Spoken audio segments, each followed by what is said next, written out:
it looks great so that I can have motivation to make it look better. Hold on, let me pause Peyton. Okay, so I just want to say some of the affirmations that I tell myself and will tell myself right now, but I want y'all to know and see it too, because I think the biggest lesson in life should be to love yourself and to do everything that makes you happy in life. So I've been doing that for the last 2 years for the most part of my life. Wait, no, 3 years. I'm gonna say I've been doing that for the past 2 years consecutively, but the past 3 years has been my journey of getting into self-love and gratitude and getting in tune with the universe and who I am and my spirit, because one day I'm gonna die off of this earth and I'm still gonna be me. And who knows if everybody else is gonna be who they are, because it's only gonna be me. So living life as it's only gonna be me, I have to love myself, and I have to only rely on myself to give me love and to show me love and to walk me into things that I will love, if you get where I'm going. It's kind of like manifestation, but the part of the manifestation where it's you walking into what you love and what you want to do and what you desire and what you want. So I am very smart. I am very intelligent. I am very resilient. And I am very,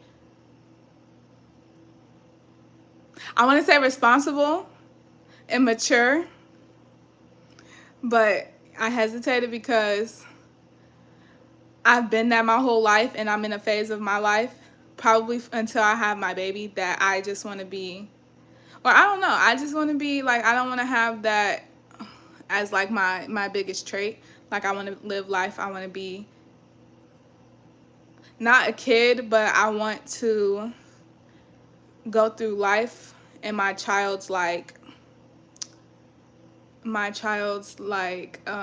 it called, imagination. Not really what I wanted to say, but I guess that's something I could say, like a child's imagination. Like, I want to go through life like with the openness of a child, I guess I want to say. Because I believe anything is possible, and I believe that nothing is so serious and permanent. And I also believe that like conflict and negativity is a choice, and I don't choose that anymore. Like I said, the last 3 years of my life I've been making that change, and the last 2 years of my life I've consecutively been on that path. Not saying that bad things haven't came to me and negativity hasn't found me, but the way that I dealt with it and the way that I will deal with it is way different than how I would have 4 years ago, 6 years ago. Even though I was technically a teenager, a child, but I was so-called mature for my age, so I felt like I was really an adult, and I felt like I was doing like life stuff that was so mature and responsible, and I don't want to, I am that already, so I do that. I'm not going to be making foolish mistakes like that, but I just don't want to consciously worry about that. So I'm going to say I am childlike, and I'm very glad. And I feel like that's one of the lessons that God could give me, or that he has given me, in turn of giving me like my child, my baby. Because I wanted a kid. Like, I knew from a young age, probably since I hit puberty, that I wanted to be a mother, because obviously naturally in real life that's really what that means. You hit puberty, you became fruitful. So yeah, my mind definitely knew from the jump, like, I would love to be a mother, and I cannot wait to be a mother, and I cannot wait to have a family, and I cannot wait to raise a child. But I feel like the growth that I've had over the last 3 years is exactly what I needed to welcome in my baby and welcome in my child in a new life, in a very healthy, I guess helpful, in a very healthy, I want to say helpful. Why do I want to say helpful? Well, I do feel like it's going to help me. I feel like I'm going to learn a lot about life that I missed probably, by being the mature one, the responsible one. I feel like I'm going to learn a lot about that, so I feel like that's the helpful part. But no, I want to say healthy. Like, I'm not trying to be toxic, and I'm not trying to be worldly.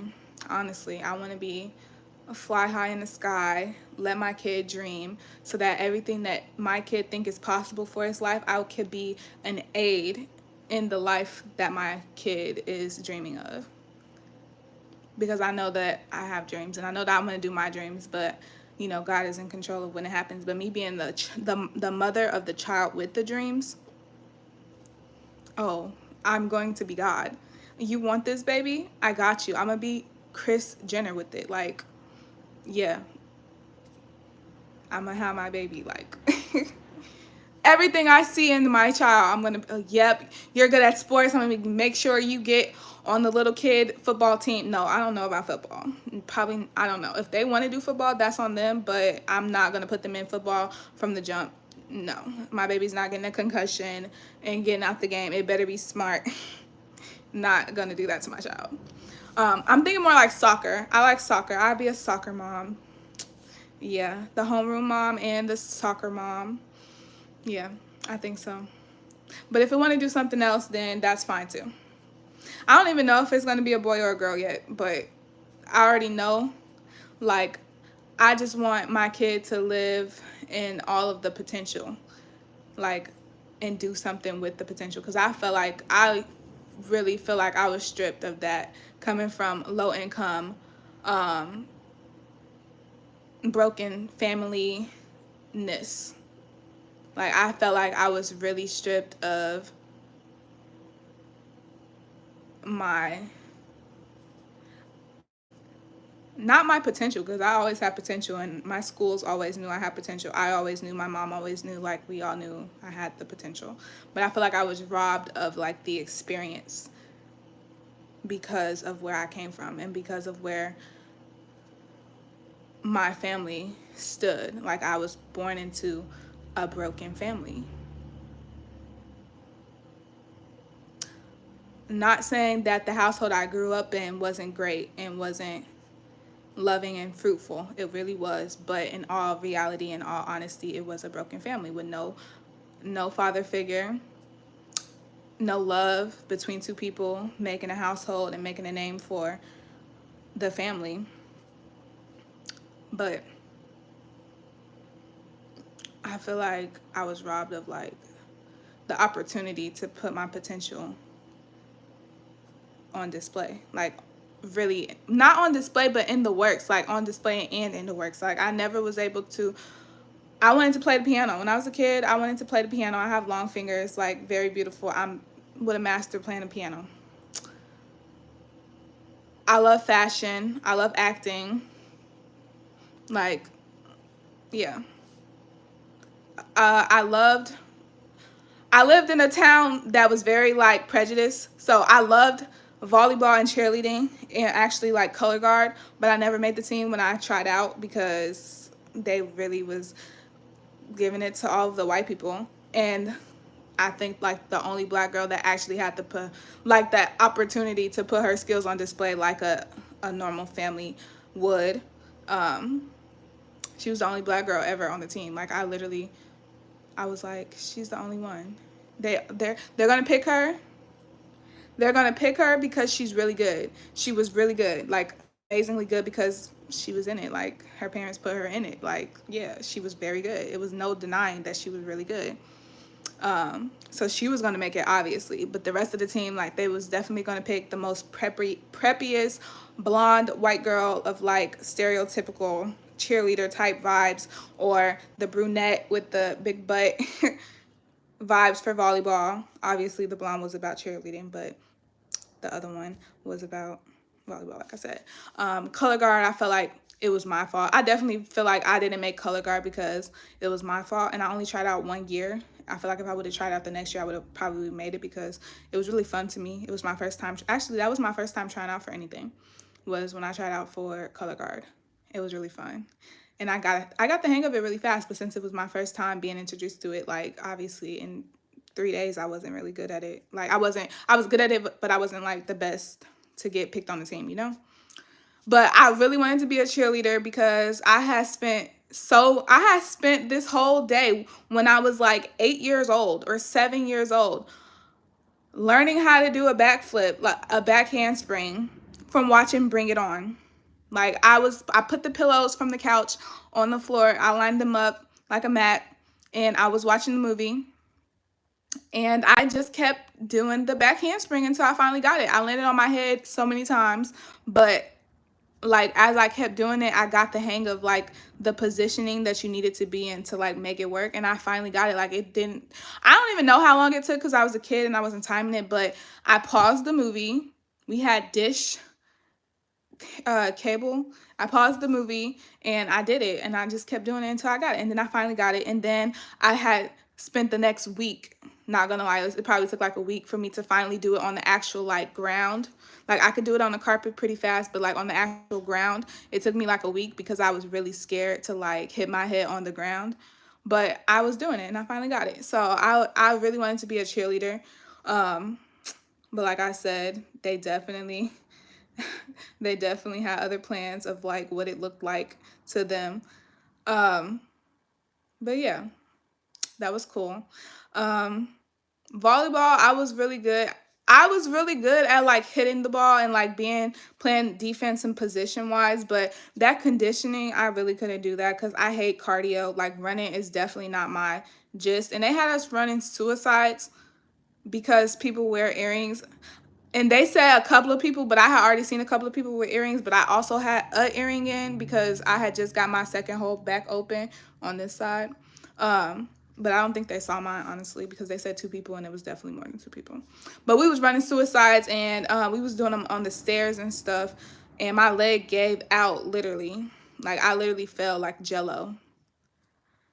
And that's like, I was like, I hate cardio. I'm not a runner. I cannot do this. Literally. The only team ever that I got on actually was the basketball team. And I was not trying out for the basketball team because I wanted to be on a basketball team. I tried out for the basketball team. I wasn't trying out, honestly. I went to the basketball team tryouts that whole entire week because my younger sister, Candace, she wanted to be on the basketball team, but she said there was a girl there that was like trying to bully her or something like that. So I was going with her, like, because you're not about to bully my sister. Um, Little did I know she didn't feel the same way about me as we got older. Crazy.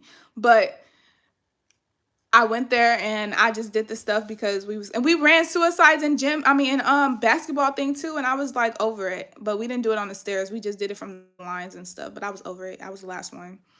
But somehow I still got on the team. But I didn't know nothing about basketball. And as they was telling me how to do the procedures, like I still didn't understand it. And like I said, I really wasn't trying to be on the basketball team. So I wasn't paying attention like that either. I was paying attention just so I could do it, but I wasn't getting it. It wasn't clicking to me. I don't know nothing about basketball. I just know to shoot the ball. I can make the shot. Like, yeah, I know that part. I can make the shot wherever I'm at. But I don't know like the plays and positions, and I honestly don't care. But yeah, I wanted to be on the volleyball team because that was fun. Like I play volleyball. Like I'll go to the pool, go to the beach or something, and there's a volleyball and a net and everything. I want to play volleyball. So yeah, cheerleading was fun when I was in the aesthetic of it, because I was watching all the Bring It On movies and it was really cool and I liked the aesthetic of it. I think that's the only reason why I really wanted to be a cheerleader. But yeah, that was like my second realist experience of colorism and how it works in society, especially living in a town that's mostly white people. The colorism is crazy. And I'm dark skinned and I'm not light skinned to black. So I'm dark skinned to black. So like, trust me, I know the difference. Like I know when people are treating me different because of my skin color, or they have a thought in their mind about me because of my skin color, and it don't be true. It don't be true. Literally nothing anybody's ever thought about me initially has ever been true about me. It's wild. People hear me talk and they're like, oh, she sounds white, she talks white, or she talks proper, which is really what they really mean. They mean I talk like I have sense, like I was educated. That's what they mean. But like people would be like, oh, she talks white, she's Oreo. And then I cuss them out and beat them up, and then they be like, oh, she's black. Not just playing. That only happened a couple times, or like a few times. But or they'll not hear me talk and see me, and I'm dark skinned, and you know, I look like a stereotypical black movie back in the day, because yeah, our hair is like this in real life, and I look like this in real life. Yeah, cool. But they'll see me and they'll think that I'm not smart, or that they can pull something over my head or talk to me like I'm an idiot. And then I talk, and then they realize that, oh no, she's not an idiot, and she's not exactly what I thought she was going to be. And I hate that. And it's so irritating when that happens to me, especially with older white people, or even not even just white people. I'm not gonna lie, because black people, they be the ones in good positions, they be judgmental too. But yeah, they'll think that I'm like slow, and I'm not. Hi, Minnie Mouse 288. But yeah. And sometimes I'll play slow, because never let somebody know your upper hand for real. Like, if you ain't, don't put, I feel like humility is like the best thing about a great person. Like, be humble. Like, don't do too much. And I'm an Aquarius, not a Leo. So it's just like, that's where me and Leos differ. Like, you don't have to show the world that you're that. You don't have to act like you're that. If you're that for real, you don't have to act like it. Like, they gonna know. They know. They've always known. If you're that girl or you're that guy, they've always known. That's why people probably had a problem with you when you were not doing anything and you were minding your business. That means that people look at you and they think that you're that girl or you're that guy. And that's a compliment. But as a child, you don't think that. You think that everybody hates you and that everything's going to be so bad. But the whole time, like, you're great. And they know it. And they're scared about that. And it's insecure in them. It's the insecurity in them that doesn't like it in you, because you shine. And they don't like that. But yeah, I don't know what point I was supposed to get at, but I just wanted to talk. I just knew I wanted to talk, and I wanted to talk about self-love, and I wanted to talk about gratitude, and I wanted to talk about life and opportunity, because I do want to start a nonprofit organization, foundation, because I do not like the fact that people in low income communities, people in broken families, broken homes, but we keep getting the short end of the stick. Like, nobody is looking at it for what it is. Like, us kids, we become great people. We have potential. We are great. Like, it's a lot of us out here that's real life great, but the places that we're put in, the nurturing that we get, it don't be enough. It don't be right. Like, we can't grow to a certain extent. Like, we have to adapt to our circumstances and our surroundings. And when we're great, we have to dim ourselves. Like, if society really wants to be a better place, like, they would real life care about minorities and about broken homes and broken families and people on food stamps and people on government assistance and people like, I don't know, like me. Like, we're not, everybody's not dumb. Everybody's not out in the street killing each other, and everybody's not like doing stupid stuff. Like, a lot of us have true potential, and a lot of us really want to be something in life, and we want to do things in life, and we have the best ideas that can make the world a better place, honestly. But are we given the opportunity to display those things? No. Where are we going to get the opportunity to do these things? Well, I like the internet now, because obviously the internet is a great place, but honestly, like, the internet is like, it's not, I don't know how to explain it. I feel like it's just luck. I feel like, I don't know. I don't know if it's luck or if it's really an algorithm or whatever, but in all reality, like,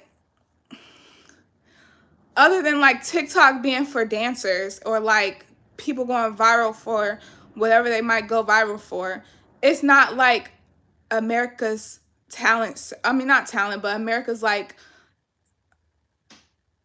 I don't know how to explain it. It's not like TED Talk, like find the smartest person or find the like most potential having people in the world. Like, it's not like that, but it's kind of like that, like, but not really, because it's given only people, which most of the people are going to like the stupid stuff. People are going to like laughing at stuff that's not really funny, making jokes out of something that really shouldn't be joked about. I don't like that. Like, I really like the brain capacity and the level of intelligence that the world is on versus where I'm at and where a lot of other people are at, like, I feel like if you ever think about the Illuminati, if you really think, oh, it's the most intelligent people and they like can do all of these things in life and in the world, and like they have so much power because they like know so much or they can do so much, whatever you might think. Like, when you think of somebody who's like intelligent and like they like are important, like, I feel like I'm up there. But I feel like everything around me says like you're not there though. And people who are literally dumber than you are way higher and doing more fun stuff, and it's just like, what the, like, what? It don't even make sense. It's really just don't make sense. How can they go in life and just be like portray this like great amazing thing, and like they don't even have it in them for real? Meanwhile, I'm over here with it in them for real, and it's just like, what does the world like to hand me? Like, what do they want to see me at? Like, it's irritating. But that just means that I have to step up my own game. And it's really going to probably take like, I don't even know. It's just going to take like, I'm going to have to step on people's necks. Like, and I hate doing that. Like, as an Aquarius, like, I'm so humble that I don't like having to put all my potential on display. Like, because then it feel like I'm bragging. Then it feel like I'm doing too much. But the whole time, like, that's me. Like, I can do it. Like, don't push me there. Like, I can do it. I am that. I will be that. I could be that all the time, but I choose not to be, because I don't like doing that, because it's like this shadow part of yourself. Like, being somebody who comes from needing to dumb down who they are to make other people feel comfortable or happy, like, it feels like a shadow of yourself. Like, it just feels like you're not supposed to do it. You've been conditioned and taught not to use those parts of yourself. So to grow older and like, you need those parts of yourself, and you have to break through all the trauma and change. Like, I'm tired. I broke through so much trauma and healed so much. Like, I just want to be the dumb kid that like just does fun stuff and like is living carefree and awesomeness of life. Like, I feel like I deserve that. Like, and so then it'll give me like the energy I need to like go through the other parts, go through the other tough parts of growth. But I don't know. I don't like feeling like everything is steady, like negative, and like I gotta keep overcoming negativity. I gotta keep overcoming like unhealed versions of my bloodline. Like, it's just like, when does it end? When is it gonna stop? When is it gonna stop? But it's weird because it's in my head. It's in my head, but it's very valid, but it's in my head for the most part because I already have been placed in a different position in life. But like, mentally though, the chains, they hold you, and you have to break free from them. And to break free from them, you have to like go through them, and you have to like heal from them for real. But I'm obviously going to do that. I'm obviously going to continue to do that, because I really cannot bring a baby into this world and like let it down. Am I going to have a boy or a girl? I kind of feel like it's going to be a boy. Like, I feel like if I would have been a boy, things would have went so much differently, and my talents and like everything about me would have been definitely put on display more, because I probably would have been good at a sport, and I would have just did that and just like took off and been to the league. I was gonna say the NBA or the NFL, but I forgot which one is football. No, not football. Nobody need no concussions. Even though I did like it a little bit more than basketball. But yeah. I really be making these videos on here for myself, especially on live. Like, I be doing whatever I'm doing in life for real. But yeah, I'm gonna start posting like more meaningful stuff that's like stuff to grab other people's attention, I guess. But I don't know. I just think it's better just be in a place where you can just vent and do what you want to do. Not do what you want to do in a bad way, but like do what you want to do in a like, I'm not here to please anybody else type of mindset. Furry 35 pet store. I was finna say I don't have a pet. I do have a pet. Lyrica act like my daughter. I treat Lyrica like my daughter already. So much that I just didn't think of her as a pet, but she is my pet. She's a pet. I don't even know where she's at right now. She's probably under the bed or under the couch. I don't know. But I gotta do my hair today.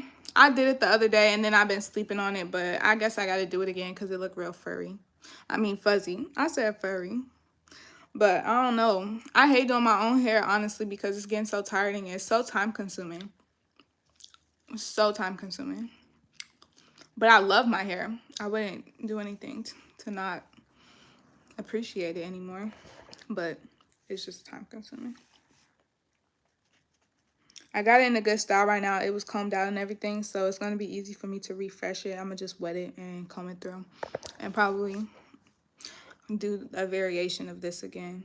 I was going to put this weave in my hair that has like 3 different colors. I think it's black, red, and orange or yellow or something.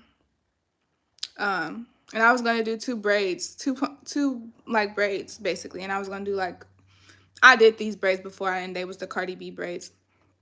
Because I saw it on Cocktails with Chloe when Cardi B was on there. She had like braids and then 2 braids. But yeah, I was going to do that. And that's why my hair looks like this. But I got lazy after I washed it, conditioned it, and combed it out and everything. Like I just got irritated and I was like, ugh, it's taking forever. So I just left it like this. That was a few days ago. Oh my gosh, I have to do my update video about my pregnancy because today I turned 11 weeks.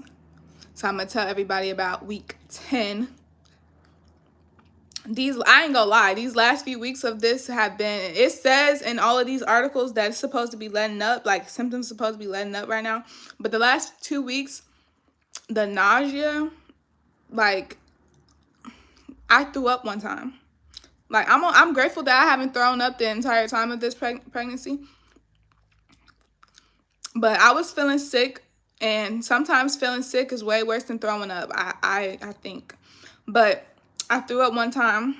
It was horrible. Literally, my stomach was hurting so bad. I haven't thrown up in so many years.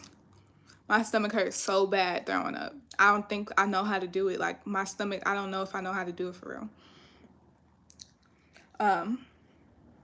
But yeah. The 10th week of pregnancy, I'm gonna make a video about it. I'm gonna just make a video about it. It's wild. This little experience, this experience is like wild. And now that I'm getting more weeks in, it's just dawning on me like, oh my God, I'm literally about to have a kid, like a new addition. Like I'm literally like, it's never gonna go anywhere. Like this is gonna be a whole person I gotta deal with forever. Like it's not gonna go anywhere. It's my person. And now I have a family with this man who I have grown to love so dearly. And he's like, I just like love him so much. Like I felt like I knew it. I know exactly like the feeling now. Like when I met him, when I seen a picture of him and his smile in one picture. And it was when I was mad at him. We wasn't talking. But I had decided to look him up online, because I hadn't did that before since we met in real life. I didn't have a reason to really know his social medias or whatever, but we was on technically a break now that time has gone by and things has happened how it happened, but at that time we had like stopped talking to each other, and I was in like a little, I'm not gonna talk to him no more, he's not gonna talk to me type of thing. But I decided to look him up online, and I was going through his profile pictures because he didn't really have a online like presence. So I was going through his profile pictures, and this one picture, like he was smiling, and I just saw the joy in his face. Looked like a child, like he looked like a kid. And in his face and in real life, like I always thought that about him. I'm like, you have a baby face. And I steady say this to him, and I look in his face and I can see like a baby. And now I know why, because now I'm about to have his baby. That's this whole time. Like, I just been looking at him like, why does this grown man, like, he looks like a baby. Like, he give me baby vibes. Like, I just want to cuddle him and, like, snuggle him. Like, I just want to rub noses with him. He's so cute. Like, but yeah, I know why now. I'm about to have a baby and I'm going to do those things to the baby. Like, oh my God, you're so cute. Yeah, I know my baby's about to be a cute little chocolate baby. I kind of feel like it's gonna have like some exotic like feature to it. Um, because in my dream the baby had orange hair and blue eye, well teal greenish blue eyes. Um, and it was just like, what you trying to tell me? Like, I was like, wow, what? And then I see babies and they come out like that, and I'm just like, oh. Now, what if that happens for real? Like, that's wild. I'm gonna be like, what the, like, what? The baby got orange hair. You'll be like, whose baby is that? I'm like, Bill, it's yours. It's yours. Don't even play with me. But anyway, he just had this baby face. I just knew it. I just knew it. That's the feeling. Like, you literally, like, you're like a teddy bear. I love you. But it's so hard to tell somebody that's, I don't know. It's so hard to tell somebody else that you never knew in life before, like, that you love them. It's weird. Like, I can tell my mom I love her, but like anybody, I don't know. Telling anybody that didn't really like grow up telling me they love me, like it's hard for me to tell people that I love them if it's like if it's new. I have a friend and I love her. She's cool as fuck. Like I love her. Um, but when I first started saying that to her, like I'm the type of person like if I fuck with you for real, you're gonna know I'm gonna be like, okay, be safe. And I tell this to strangers too, but still at the same time, like I fuck with you heavy if we talking and we kicking it and stuff, and then I tell you I love you or like I tell you be safe or some stuff. Yeah, I fuck with you. But yeah, like I just be like, okay, be safe and I love you. Like, I'll see you later. It's so crazy. I literally stepped into a new whole dimension in reality of my life. It's wild. But I'm excited because I am going to be an amazing mom. Um, I hope there's more than one in there so that I can have more kids with less pregnancies because I don't think I ever will get pregnant in life again. And if I do, it's not on purpose. Because I am extremely afraid of throwing up.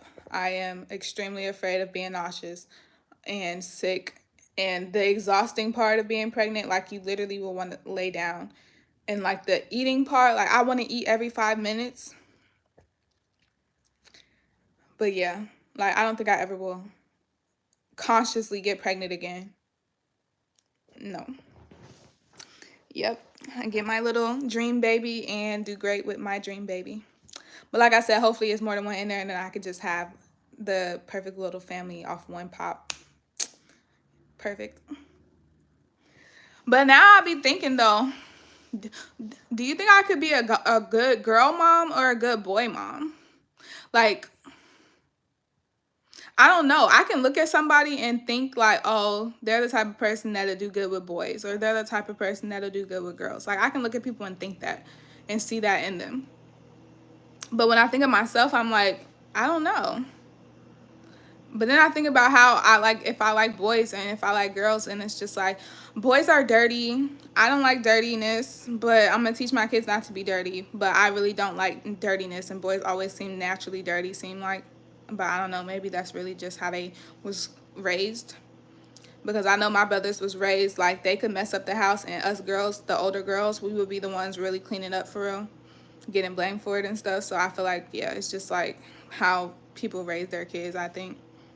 But boys seem dirty all the time, and I don't want that. I'm a clean person. And I feel like I would do really good with girls because I love personality. I love a little attitude. I love a little drama. Like, I would love to have a house full of girls, my own kids that are products of half me and stuff, being girls. Like, I feel like it would be great. I feel like I would love that. But I'm not really experiencing what boys come out and be like, so I don't know. Like, If I have a son, he gonna act like me. He gonna look like me. I don't know. But yeah. I always get pink nails. On Easter a few years ago, I got lavender, and those are really pretty, and I had like little stones on this one that went around the bottom, and it was really pretty. It was so cool. Um but yeah, I usually get pink nails. I haven't got my toes done in a long time, and honestly, they need some TLC right now, and I think that's something I'm gonna do today. I already cleaned up today. Like, the bathroom sink was given ill, so I just did a deep clean. The only thing I haven't done is mop the floor, which, should I call it a deep clean if I hadn't mopped the floor? I don't know, but I wiped everything down, sprayed everything down with the bleach, the bleach, and wiped everything off, swept the floor, picked stuff up, you know, put them in the right places and stuff. But I didn't mop the floor. But yeah, I haven't got my feet done in so long. Should I just do it myself? I have everything I need. I always have to I have to do things myself, because if I give, every time I try to put my trust in something else to do something for me that I would do great to myself, but I just don't feel like doing it for myself, it always be bad. And then and it's just like, I just should do everything by myself, for myself. I hate being disappointed. Speaking of being disappointed, I need to get out of debt. I'm in a little bit of debt right now. I gotta pay off my credit card bill, and I gotta pay my phone bill. And I gotta pay my dad $30 because I borrowed $30 from him.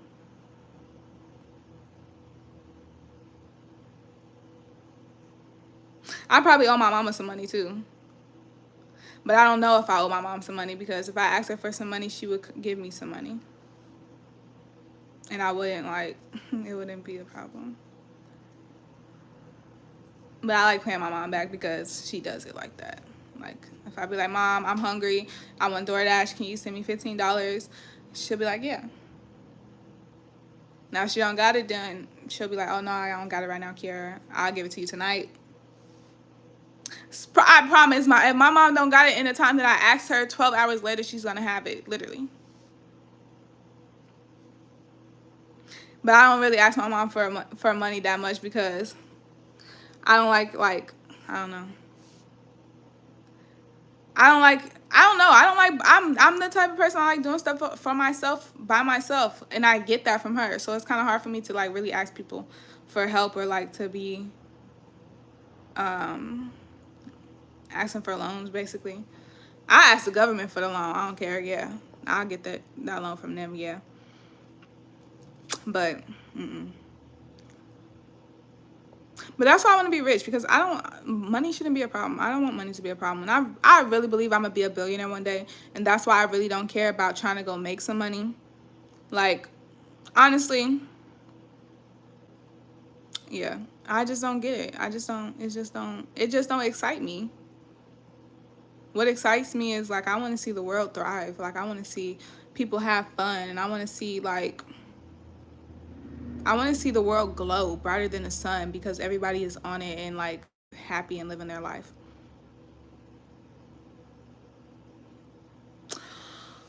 But yeah, okay, so I'm gonna just give y'all some advice. If y'all watched the video all the way to here, or if you got to here, or if you're watching right now, I just want you to probably write a list of things that you love about yourself, or things about yourself that if you would have saw it in somebody else, you would like that about them.